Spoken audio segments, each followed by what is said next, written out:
Pinirmahan na ni Pangulong Ferdinand R. Marcos Jr. ang Executive Order number 83 na siyang nag-uutos na magbawas buwis sa mga power plant.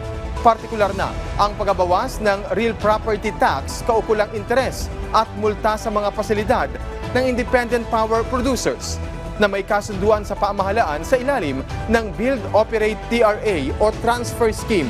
Ayon sa palasyo, ang bagong batas ay bahagi ng adhikain ng pamahalaan na pamanatili ang sapat na supply at abot kayang presyo ng kuryente sa bansa.